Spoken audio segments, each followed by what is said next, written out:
எனதருமை நண்பர்களே, இப்போ பேச இருக்கிற விஷயம் பார்த்தீங்கன்னா, நிறைய அட்வொகேட்ஸ் பொசிஷன் எடுத்து கொடுக்குறேன் சார், வீட்டை காலி பண்ணி தரேன் சார், அந்த நிலத்தில் யாரும் வராமல் என்னுடைய போர்டு ஒன்று பெருசாக வச்சு உங்களை ப்ரொடெக்ட் பண்ணுறேன் சார், இப்படிலாம் ஒரு காணொலி வந்துச்சு, நான் பார்த்தேன்.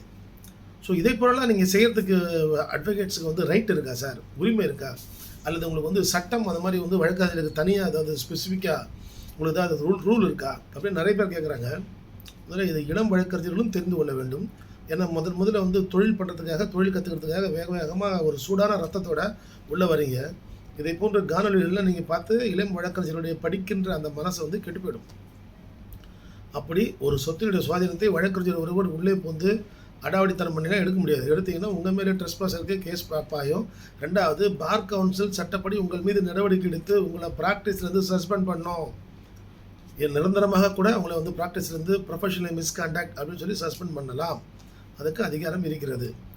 ஒரு பொதுமக்கள் ஆனாலும் சரி, ஒரு வழக்கறிஞர் ஆனாலும் சரி, ஒரு டெலிவரி ஒரு பொசிஷன் எடுக்கிறது அப்படின்னு பார்த்தீங்கன்னா, ரெக்கவரி பொசிஷன் என்பது சட்டப்படியானதாகத்தான் இருக்க வேண்டும். நீதிமன்றத்தின் மூலமாக இருக்க வேண்டும், அல்லது காவல்துறை மூலமாக இருக்க வேண்டும்.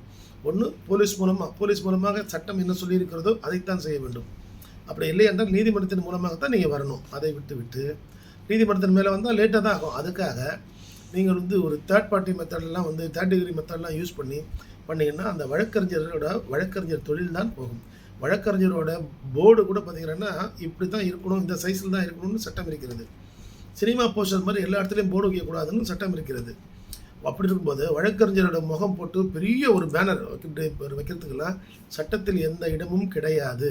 அவ்வாறு செய்கின்ற நபர்கள் மீது பார் கவுன்சில் தன்னிச்சையாக நடவடிக்கை எடுக்கலாம். அதற்கு அவர்களுக்கு அதிகாரம் இருக்கிறது. ஆகவே இதை போன்ற காணொலிகளை பார்த்து இளம் வழக்கறிஞர்கள் பின்தொடர்ந்து செல்லாமல் சுதாரித்துக் கொள்ளுங்கள் என்பது என்பவருடைய விருப்பம்.